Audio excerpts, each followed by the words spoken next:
Hello and welcome to Oregon Cancer Foundation's Topics in Breast Cancer mini conference.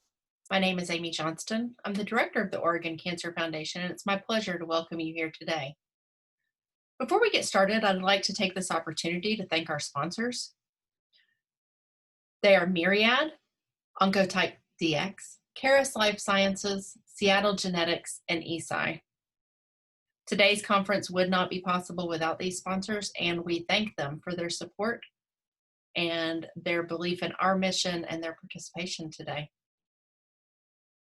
As I said, my name is Amy Johnston. I'm the director of the Oregon Cancer Foundation. I'm joined here today by Katie Burke. She is our breast cancer resource coordinator. The two of us are going to be your facilitators for today's session. Before we get started with the session, I do want to familiarize you with the screen here. As an attendee, your microphone and your camera are off, but you can communicate with Katie and myself, as well as the panelists. By raising your hand, we can help you with any technical problems you have. You do have a chat button down at the bottom of your screen, as well as a Q&A button. If you're on a phone or a tablet, those buttons are going to be up at the top right of your screen. This session is scheduled to last for 30 minutes, with approximately 15 minutes of question and answer to follow. However, if you have any questions throughout the presentation, feel free to go ahead and click on that Q&A button and type those questions in. We will make sure that we get to those during the dedicated Q&A time. And with no further ado, we're going to go ahead and kick it off.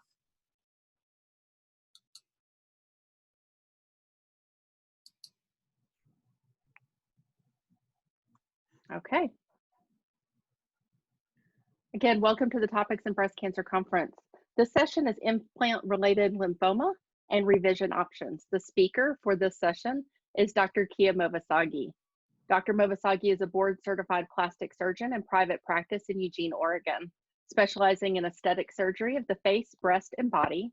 With a keen eye for detail and appreciation for physical aesthetics, Dr. Movasagi is committed to achieving the most beautiful and natural results by combining technical excellence, artistic skill, and meticulous attention to detail. A graduate of Harvard Medical School, Dr. Movasagi spent 14 years in Boston, where he completed his general surgery and plastic surgery training at the Harvard Combined Plastic Surgery Program.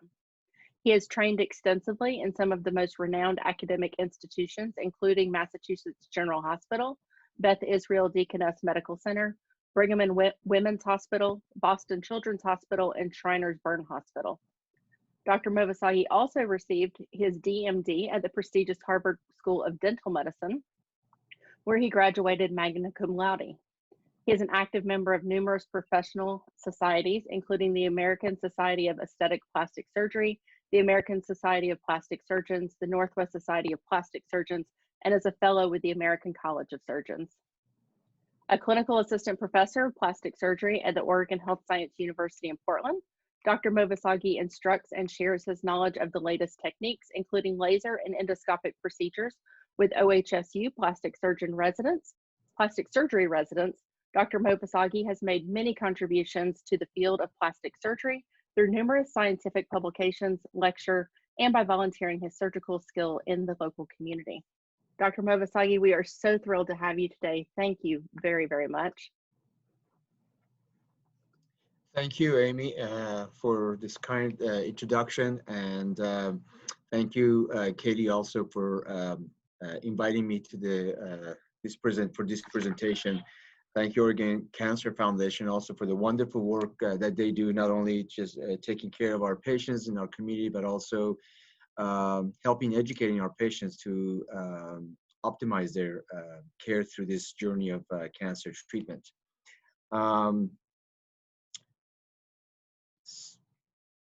So today I have been assigned to talk about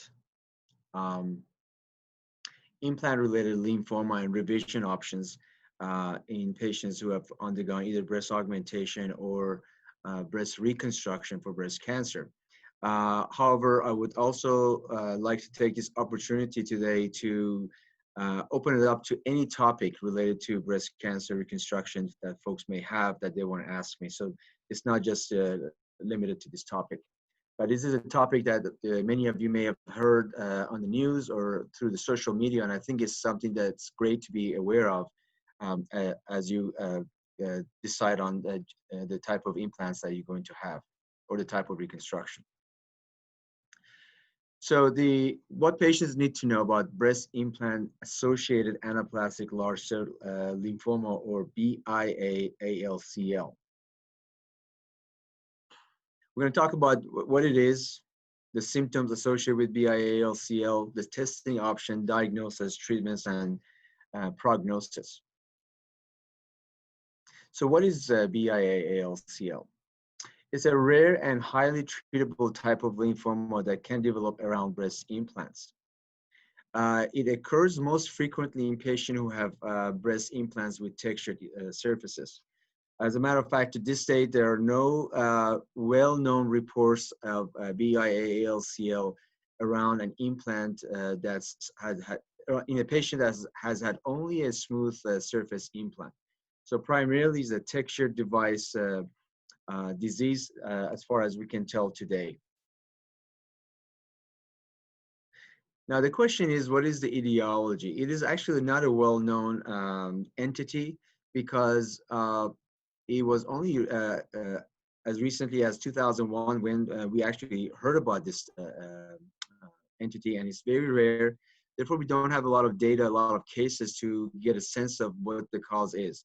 There are genetic, obviously, they're like any other disease. There are genetic contributions, infectious contributions, as well as biomaterial particles. The most well-debated etiology or the cause is infectious, and the thinking is that these textured devices have a more propensity for adhering to bacterial. Therefore, the bacterial in the system can set up this inflammatory response that in a very rare group of patients can set off this entity called BIALCL. As I mentioned, it was first described by the FDA in 2011 in association with breast implants, and then the World Health Organization classification as a novel lymphoma was made in 2016. So even though they call it ALCL, ALCL is a more common type of lymphoma, but the BIALCL is its own entity and is very rare. Now, it is not a disease peculiar to breast implants. In fact, there are many case reports of lymphomas associated with orthopedic devices and dental implants. The most common orthopedic devices associated with lymphoma is, in fact, hip replacement. So it's not a disease associated with the breast implant per se.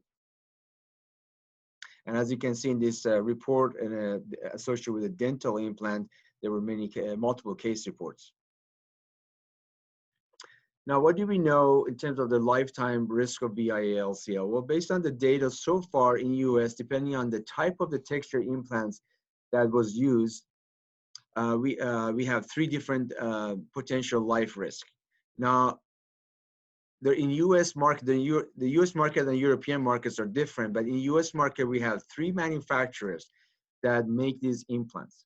And the three are Allergan, Sientra, and Mentor. Now, all these companies also have their both texture as well as the smooth counterparts. Now, Allergan is the one company that has the highest number of ALCL because their implants have the most aggressive and actually has the most effective type of texturing. And therefore, the thinking is that their implant adheres to bacteria more readily than the other versions that are less aggressively textured. The other company, Sientra, is 1 in 30,000. And last is the Mentor implants that has the least risk, which is about 1 in 60,000. Now, the recent events, the first time that actually FDA made a executive decision on this topic was in July of 2019, when the FDA requested the Allergan company, which has the highest number of ALCL cases associated with their implants, to recall all their textured and both implants and their tissue expanders that we use for breast reconstruction. Subsequently, Allergan voluntarily went ahead and recalled all their implants. Now, When they say recall, just one thing I want to caution patient, is the recall here, or the recall in terms of FDA classification is different. The FDA has multiple classifications of recall, and it's not like when, for instance, you get a recall from a car manufacturer saying your brake is broken and needs to be replaced. FDA has different levels of recall, and the recall in the case of the textured implant, it wasn't meant to come in and get your implants removed and replaced. Rather, let's just not sell these products anymore in our market. Therefore, so that we can reduce the number of cases going forward. FDA continues to give us updates almost every 6 months. And the most recent update they gave us is that there obviously have been a few more extra cases since the last one, but there are no recent changes in terms of the percentages or the guidelines as it relates to the BIA ALCL and textured implants. Now, what are the symptoms of the ALCL? Which is, I think, one of the things that I want the patients or the audience take away from this talk is the symptoms. The main thing with this entity, even though it's rare, is awareness. Because if you're aware of the symptoms and you treat it timely, the prognosis or the cure rate is extremely well. So how does it usually present? Well, it usually presents with a spontaneous large fluid collection, typically developing more than 1 year after receiving an implant. So if you have an implant and within that first year, if you get a fluid around it, what we call seroma, usually it's not of a concern. It's probably just an inflammatory fluid. However, any fluid that builds up around the implant after 1 year, I think we need to work it up and make sure that it's not ALCL. Now, the average years of cases that present is usually 7 to 10 years after the placement of the textured device. As I mentioned earlier, to this date, there are no confirmed cases with a history of only smooth devices, meaning that if you only had a smooth device, so far the FDA has not reported any cases. There are some cases where a patient might have had a textured device prior to the smooth device and developed the ALCL, but they think the textured device might have played a role. Now, there are other less common symptoms associated with ALCL, and they are in 8 to 24% of the patients, they can have a palpable mass. The mass can be in the form of a localized mass over the breast tissue itself or within a lymph node in the surrounding area. Less commonly, less than 5% of these patients, they can have symptoms of skin rash and capsular contracture. Now, capsular contracture is probably one of the most common reasons for patients who have breast implants, whether it's for augmentation or for reconstruction, to have a revision surgery. So as you can see in this patient at the bottom, she has capsular contraction. The way it presents itself is all of a sudden the implants or the breast that used to be soft, they start becoming firmer and harder, and patient notices a fullness in the upper part of the breast and less fullness in the lower part of the breast. It could happen on one side, it could happen on both sides, as you can see in this patient. And this should always be a red flag. Now, again, most cases of capsular contracture overwhelmingly are not ALCL. It's just a garden variety capsular contracture that patients develop for different reasons, but they're not ALCL. But in rare situations, ALCL can present as capsular contracture. Now,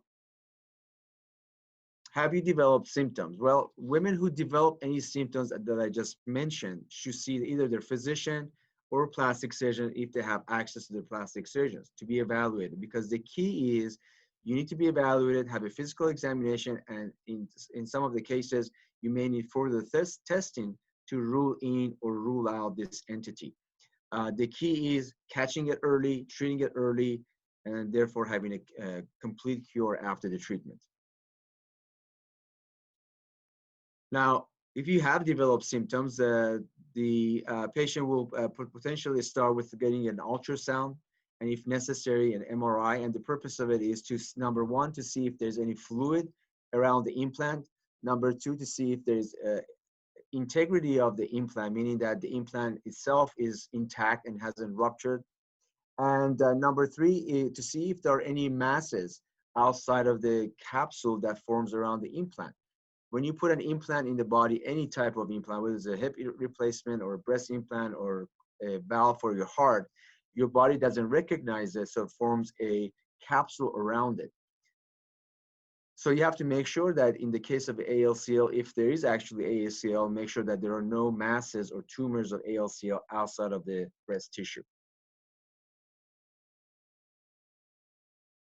Now, as I mentioned, the most common presentation for BIA ALCL is fluid around the implant, what we call a seroma. So if you have a delayed formation of seroma, meaning that everything was fine, looking good, but a few years later, all of a sudden, one breast is a lot bigger than the other one. Red flag should go up. You should immediately reach out to your surgeon or somebody in the medical community and get this worked up. If there is fluid or mass around the implants, you require a needle biopsy and aspiration of this fluid to test for BIA-ALCL. And this is what you can see in those syringes. That's a very typical appearing fluid that you have around these implants. And then once we get the fluid, we can send the fluid for a specific type of markers in this case called CD30. These are markers on the lymphocytes or these lymph cells that is part of your immune system. And the pathologist can look at it under the microscope and see if these are number one positive, and if so, if they're pathologically appearing. Because not all lymphocytes are pathologic, only certain types are.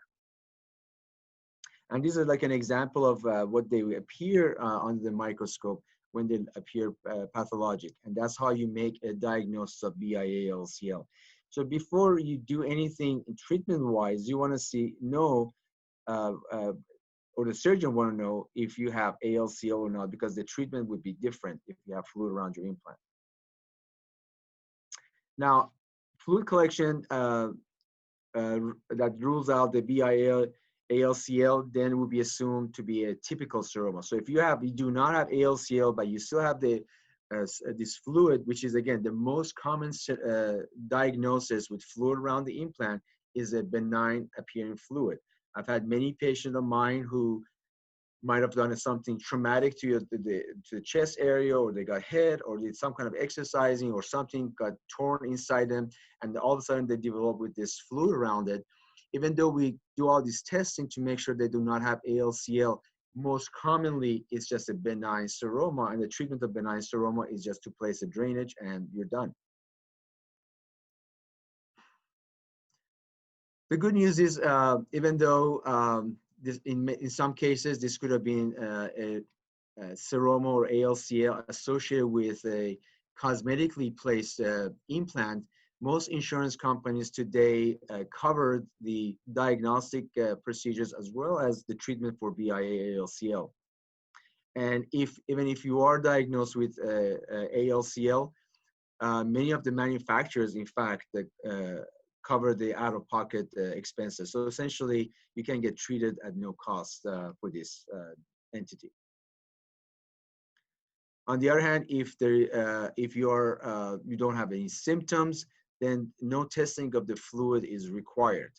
A lot of times when we have an ultrasound done and the ultrasound shows a scant amount of fluid, such as 5 cc, that fluid is normal. You don't have to aspirate it. We're talking about a very large amount of fluid. Now, of course, we should not take the diagnosis of BIA-ALCL lightly. I mean, it is at the end of the day, it's a rare and a benign form of lymphoma, and it can be a source of frustration and, of course, a source of anxiety for folks. But the good news is when it's caught early, BIA-ALCL is usually very, very curable. Now, diagnosis of BIA-ALCL, it falls into the category of other types of cancer. So ASPS, which stands for American Society of Plastic Surgeons, it endorses the BIALCL guidelines established by the National Comprehensive Cancer Network, or NCCN, which defines diagnosis treatment based on proven methods to treat the disease. And we have what we call a TNM system. T stands for the tumor size and the extension of the tumor. N stands for lymph node involvement, and M stands for distant metastasis. So the TNM classification identifies the folks as whether they're low risk, high risk, and also it determines what type of treatments they need to receive to cure this entity. Now, when a woman is diagnosed with BIALCL, the next step is to order a PET scan or a CAT scan to look at the extension of the disease throughout the body. The main thing you want to rule out is that there is no disease beyond the breast tissue. Because if there is any spread of the disease beyond the breast tissue, that changes the stage of the disease, just like breast cancer. You know, if you have a disease beyond the breast tissue into lymph nodes or distant metastasis, the treatment modalities will differ, and therefore we have to know that information. As you can see, for instance, in this cartoon, you can see the breast implant in the gray, and you can see the blue color with the black spots in it, and then the red around that. The red is the natural capsule that's formed. We call that scar tissue, or whatever you want to call it, but it's the body's response to the implant. And the blue with those black dots in it is the lymphoma cells within that environment. As long as it stays within that environment and does not extend beyond the capsule of the breast, the treatment is very simple, and it's the disease prognosis is excellent. And that's how most of these present when they caught early. In fact, there are some case reports of fatalities with this entity, which is about, at this point, I think is about 20 patients throughout the world, among millions of women who have had these implants. But most of those folks have been diagnosed later in the stages, and therefore they had less ideal prognosis. Now, for patients with BIA-ALCL, only around the implant, all you have to do is to perform the surgery to remove the capsule and the implant together. It's called what we call the unblock resection. As you can see on the top, I have taken out the capsule around this implant, and there in the bottom, I'm peeling off that capsule from the implant to show you the difference. And you can see that capsule that formed looks very benign appearing capsule. That's like a normal capsule formation.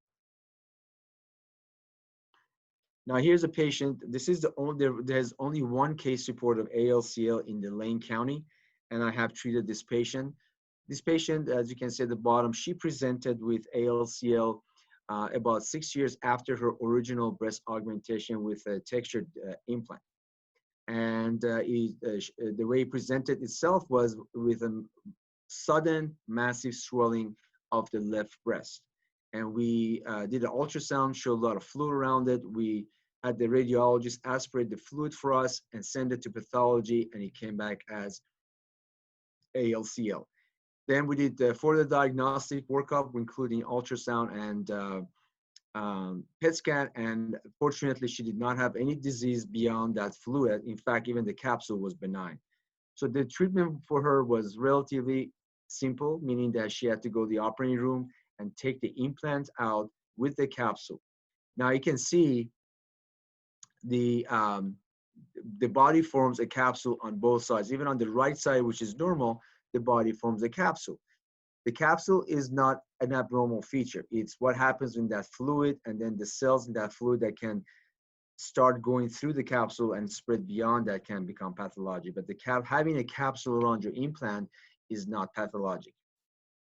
And this patient has done, in fact, she had her implants removed, and since the disease had not spread beyond the breast itself, she had her implants replaced with smooth implants at the same time, and she's now cancer-free for 3 years.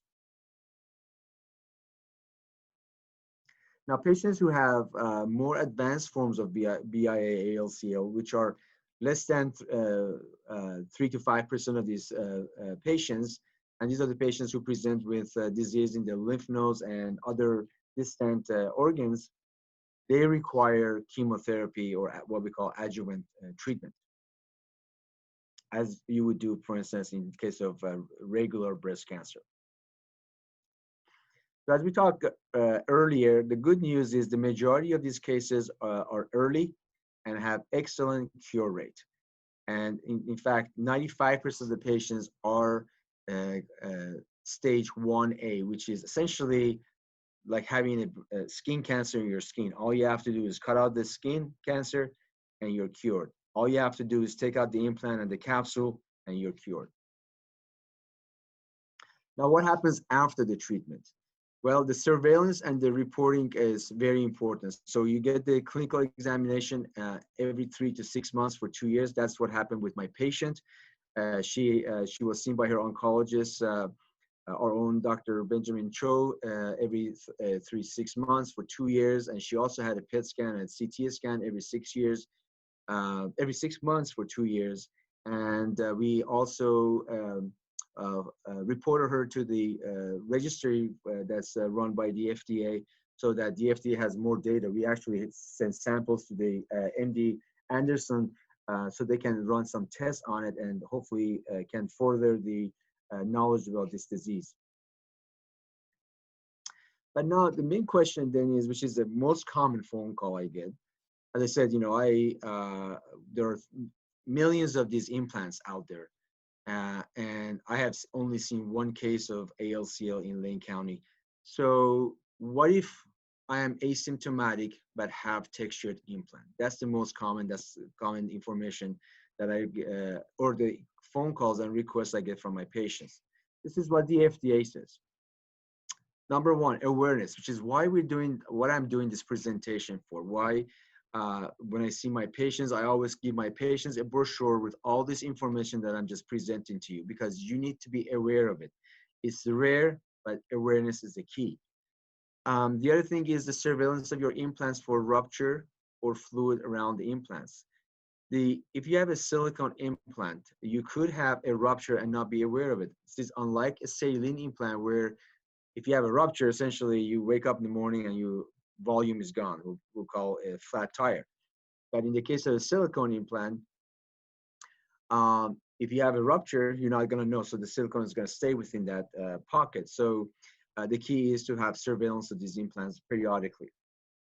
If asymptomatic, the FDA says you can keep your implants and stay the course, because also taking out implants and having surgery is not without risk. On the other hand, if it makes you feel more comfortable and you wish to have them removed, we'll be happy to do so. And if you want, we can even replace them with a smooth implant at the same time. But the operation will essentially be the same. You get a capsulectomy and replacement. It is, however, need to be, FDA wants you to remember that this is a very rare entity. Especially if the implants were not of the Allergan variety. For instance, the Mentor implants, the risk is 1 in 64,000. I mean, to put things in perspective, the risk of a regular breast cancer in Lane County today is 1 out of every 8 women who get breast cancer in their lifetime, which is a very, very high number. It's about 12%. That's if you don't have any genetic predisposition. So the risk of this is 1 in 4,000 to 64,000. So it's very rare, especially if you don't have Allergan implants. So keep that in mind. And what are the common recommendations for implant surveillance in asymptomatic patients who have silicone implants? Again, that's another common questions I get. Should I check my implant? One of the myths out there is, I have to change my implants every 10 years. That is not true. If the implants are intact and everything looks good and you like them, you keep them. You do not need to change them. Now, that may be 1 year, that could be 10 years, it could be 20 years, whatever that number is. As long as they're intact and you're fine with them and you like the look of them, you keep them. The FDA's recommendation used to be more strict guidelines for surveillance, but their recent guideline that actually came out last month, it has changed, and essentially is saying that self-examination regularly is very important. Be familiar with your breast, just like regular breast cancer. Just know what your breasts feel like, so if something is different, you're alarmed. The next one is high resolution ultrasound is a way to do your first surveillance. So if my patients call my office, whether they are symptomatic and they are concerned about their breast, or they're asymptomatic and it's been about 5 or 6 years from their original surgery, I recommend a high resolution ultrasound by a radiologist. Alternatively, if the ultrasound is equivocal or patient symptomatic and we're still concerned, we can do an MRI. So that's done at 5 to 6 years after the first operation, and then beyond that, every 2 to 3 years, we recommend high resolution ultrasound to make sure that you don't have that silent rupture, the rupture that you're not aware of. And it's very important to see your plastic surgeon every 2 to 3 years. My patients, if they're in the neighborhood, they come and see me every 2 or 3 years. We just check things out just to make sure everything's okay.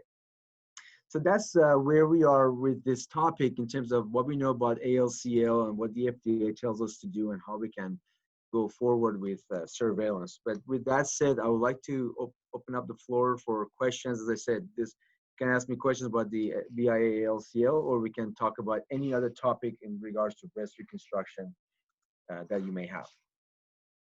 Thank you very much. Thank you, Dr. Movasagi.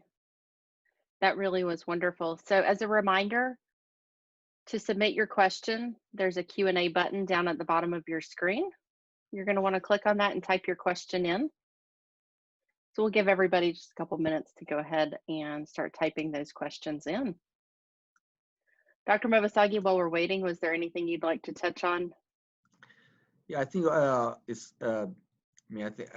depends on, I guess, who is in the audience, but, I think since we're on the topic of breast cancer and breast reconstruction, I think it's good to have a quick overview of how to think about breast reconstruction, because many times patients come to see me for breast reconstruction consultation prior to their mastectomy or lumpectomy, and they're already overwhelmed and they've got so many things going on in their head between the chemotherapy and radiation and cancer treatments, that now on top of that, now they have to hear me talk about breast reconstruction. But my job is to make sure that before they undergo any type of breast surgery, at least they have a good understanding of all of their options. The key is to know your options before you decide what treatment you're going to undergo. And what we've done in our community, which I think is really high end, as you heard from my background, I train in Boston from some of the biggest hospitals in the country. But I think the quality of care in our county, Lane County, is high end. It's one of the best in the country, I believe. And it's because we collaborate with our breast surgeons, with our oncologists. We communicate all the times. I go to the tumor board, so we hear all these patients and we discuss, and we come up with the best treatment options for our patients, so we are on the same page. But the key is for me to see the folks, if possible, before their mastectomy and discuss their options, because the way to think about breast reconstruction is in two ways. One is what we call alloplastic reconstruction, or reconstruction with a breast implant. And the second one is autologous reconstruction, or reconstruction with patient's own body tissue.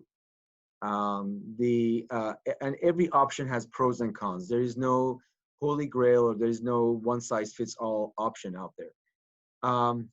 The breast implant option has many advantages. What are the advantages? Number one, you don't sacrifice any body part for reconstruction. In my opinion, I always tell my patient, God didn't give you these body parts, whether it's your muscles in your abdomen or your back, as a spare part for your breast. So if you opt for that option, you have to keep in mind that those options also carry a morbidity or a donor side sacrifice that you have to accept. For instance, if it potentially compromise your abdominal area, it could have a lifelong impact on your core strength. Alternatively, if you affect your back muscles, it could have a lifelong impact on your shoulder strength. So the implant option obviously has the advantage of not sacrificing any body part. Number two, the implant option gives you an opportunity to see if you like it. If you don't like it, you haven't burned any bridges. You can always go to the body tissue option down the road. Number three, I like to do most of my reconstructions in 2 stages. So stage 1 is at the same time when the breast surgeon does mastectomy, I'm present and I do my first stage of the reconstruction. And so I therefore put the tissue expander in, and the tissue expander preserves that space and the beautiful skin of the breast, so that patient can then decide on the next stage. The next stage could be, hey, I don't like this, I want to do my own tissue. But in this case, we have saved that skin of the breast, which is very specialized, just like the skin of your nose, your eyelid. These are specialized skin. It's hard to replace them. So the advantage here is you save that skin. In most cases, we even save the nipple. And you go through your first part of the operation and see how you like it. You may need radiation. In that case, you go on with the radiation and then see how your tissue responded. Then you come back and decide, okay, stage 2, do I want to take out this expander and put a final implant in? Or you know what, I don't want to implant, I want to go on with my own body tissue option, in which case you haven't burned any bridges. That's the other advantage. And lastly, all these operations, if you do an implant-based reconstruction, is essentially done outpatient. So it's a much easier recovery, much easier on your body, less expensive, and you get to go home right away after the surgery. We don't keep patients in hospital anymore for these operations. So you do your mastectomy and stage 1 reconstruction in one operation, and you go home. Alternatively, there's a downside with the implant reconstruction. Well, we just talked about one of the downsides. The implants, like any other devices, they have a shelf life, meaning that at some point they may rupture. They may have some aging issues. They may not look good anymore down the road.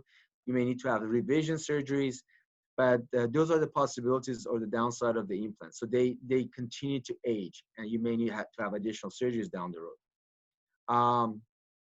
But in this country, 85% of the patients get breast reconstruction via implant base. Alternatively, the body tissue, of course, has the advantage of it's your own tissue. Once you do it, you're done. Great. You don't have to worry about this anymore. It kind of ages with you, and you don't have a foreign body in your body. On the other hand, the disadvantage is, as I mentioned, you are sacrificing a body part. These are also very long operations. For instance, there's one option called DIEP or DIEP flaps from the abdomen. In many cases, they injure the abdominal muscles.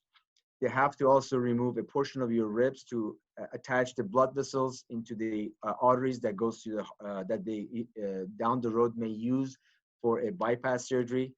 And usually, depending on if you're doing one side or two sides, it takes somewhere from 8 to 15 hours, and you spend 4 days in the ICU. And for those, I would recommend going to a center where they do a lot of these. So that's the downside of doing your own tissue. With that said, the key is I would say 95, 98% of our patients, I am there at the time of the first operation, so that the breast surgeon and myself plan the surgery. We talk about where we're going to make our incision. Are we going to save the nipple? Are we not going to save the nipple? Even if we're not going to save the nipple, we are going to save the rest of the breast skin, including the areola, because the areola is just a pigmented skin and acts like a mole. And then we proceed with the surgery. So the key is collaboration that what we've established in town. So that's kind of a quick overview of breast reconstruction, how to think about it when you come and see me for a consultation. Thank you. Thank you. So we do have some questions that came in. With bilateral mastectomy DIEP flap, does a person need future mammograms or a PET CT scan for cancer returning, or just blood tests? It's a very good question. It depends on your cancer type. It depends on the original diagnosis and how concerned are the oncologists with recurrence in your case. Mammograms doesn't work because there's no breast tissue to mammogram.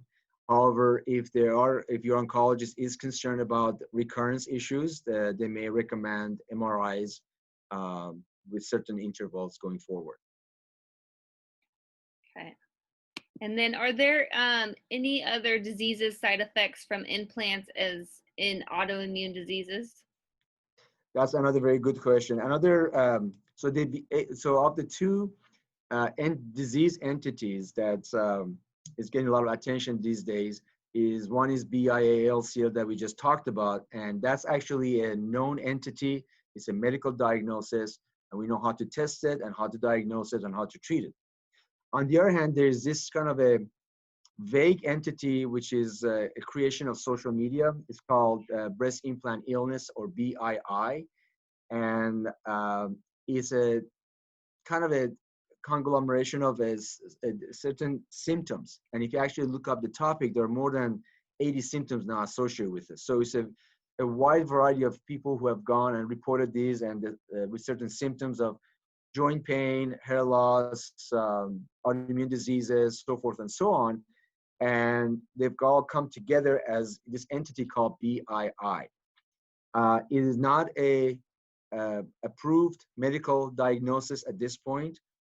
I'm on the leadership of our national society, so I'm very aware of it, and we are in contact with FDA at all times, and there's actually a task force that works with the FDA on this entity, and kind of hearing it from the patient advocates and the manufacturers. And so the idea is we just need data. There is no proven paper out there that says there is a correlation or direct causation from implant and this entity. There are patients who have implants and have this entity, and there are patients who have these implants and don't have entities, and patients who have the entities and don't have implants. So it's very confusing situation, but it's called BII. And if a patient comes and tells me, hey, doctor, I had these implants, ever since then I have all these symptoms, I want them out, I don't question it. I don't say why you want to take it out. I'll take them out. I respect women's opinion on this topic, but we don't have a good answer on this at this point. Thank you. Kia, this is Winnie Henderson. To clarify and make sure that I heard you correctly, for breast cancer patient monitoring, the implant is for the first 5 to 6 year high resolution ultrasound. If equivocal or non-diagnostic, then do MRI. Then patients should follow up with you 2 to 3 years with high resolution ultrasound. This is great, hot off the press recommendation from the FDA. Thank you. Yeah, it is. It just came out last month. And as a matter of fact, the ultrasound part of it, I presented it to the FDA last year when we were in DC and presented it. And I was advocating for high resolution ultrasound because most women do not like the concept of MRI. So actually, as a matter of fact, I would say nobody ever came back to get an MRI. It's expensive, it's cumbersome, nobody liked it. And I'm glad that finally FDA made this change. And also, the rate of a rupture is 1% a year. So at 5 years, your rupture rate is 5%. That means 95% of the implants are still intact. That's why original recommendation was an overkill. This is more realistic recommendation. So we were all pleased to see that. For somebody that needs monitoring, I'm very happy about that. MRIs are not fun. Most pictures showed what appears to be original nipples. Do you usually save the nipple procedures? Does it save any feeling? Yes and no. Yes, meaning that yes, we try to save the nipples because the nipples, I think, is just like any other structure. There are certain features of that structure that makes them look what they are. For instance, if you if you sculpt a beautiful face, but don't draw the eyebrows, it doesn't look like a face. To me, if I'm making a breast and don't have the nipple areola part of it, it doesn't finish the work. It may be a beautiful mound, but does not have the final thing. So I think from a cosmetic viewpoint, it's very important to preserve the nipple areola complex so long as we have certain criteria. And the criteria right now is about the disease needs to be about 5 centimeters away from the nipple. So I always tell patients, as long as your surgical oncologist, in this case, somebody like Dr. Winnie Henderson, is agreeable, I would like to save your nipple. Even if they have droopy breasts and I'm going to lift that skin, I still save the nipple areola complex because it's very important. In patients whose disease is very close to the nipple, in those patients, we can excise the nipple, only the center part, but maintain the areola, because the areola is primarily a pigmented skin. It's like a mole on your skin, has no cells in it, but the nipple is the part. And Dr. Henderson and Dr. Colmorgan are so good at, when they're doing the mastectomies, they really take off a lot of that tissue from the underneath the surface of the nipple, and they biopsy it. So we feel very comfortable. And in rare cases, if the biopsy comes like positive, in the office, I can just core out the nipple part of it, but still preserve 99% of the skin of the breast. And if the nipples have to be removed, is that a procedure that you do in the office? Yeah. So if the nipple has to be removed, I can do a nipple reconstruction, or even less invasively, there are folks who do these three-dimensional tattooing of the nipple and areolas, and that's a great option. So even if the patient is missing the nipple and the areola, I can make the nipple for them, and then they have to get the tattoo of the areola. Any other questions? Thank you, Dr. Movasagi. We'll give it a little bit and see if there's any questions. Everyone's probably typing away. And we're almost to our hard stop, so we'll give it just a couple, another minute or so to see if there are any last minute questions. Dr. Movasagi, thank you again so much for doing this today. We really appreciate it. We know how busy you are during the regular work week, so thanks for taking part of your Saturday to present today. We really appreciate it. There's a comment from one of your participants. A nipple doesn't define us for beauty. That is true. I mean, the beauty is in the eye of the beholder. I think for women, my goal is for my patients to have options. It's not about one size fits all. It is about having options. And I think as long as women have options and they can make the decisions for themselves, what's best for them. And of course, having a nipple doesn't define a person. Having anything doesn't define persons. However, if you can save it, why not save it? We did have a comment. That was great, very comprehensive. Thank you, Dr. Movasagi. Thank you. Thank you. All right. Yeah, you were brave on talking about eyebrows, the correlation, some people do eyebrows, so. At the end of the day, that's what I do for a living. What I do is not functional, is aesthetic. So whether it's reconstruction or not, at the end, I think that's how I approach things. But yeah. Well, thank you so much. We really appreciate it. If there aren't any additional questions, we did record today's session. It is currently being recorded. So we will be posting this up on our YouTube channel and distributing it out to everyone who was registered. So if you have questions after the fact, or you think of something, you can always send those questions to our office. We'll be happy to pass those on to Dr. Movasagi. And Dr. Movasagi, would you like to tell people the name of your practice so that if they want to Google you later and look you up, they can do that? Sure. It's called Movasagi Plastic Surgery and Ziba Medical Spa. And if people wonder what the Ziba means, it's not zebra, but Ziba. Ziba in Persian means beauty. So that's where it comes from. All these years. It's like Bella in Italian. There you go. Thank you. All right. Well, thank you, everyone. Thank you again for Amy and Katie for putting all this together. I know how much hard work it takes to do this. It's our pleasure. We're happy to be able to do it, and thank you for being willing to do it over Zoom. Absolutely. It's been fantastic. Hopefully next year we'll do it in person. Yes, exactly. We're going to hold on to that. All right. Thank you, everyone. Okay. Bye, guys. For those of you that are joining us in the next session, we're going to end this session, and we will see you over in the next one in about 10 minutes. Thank you so much.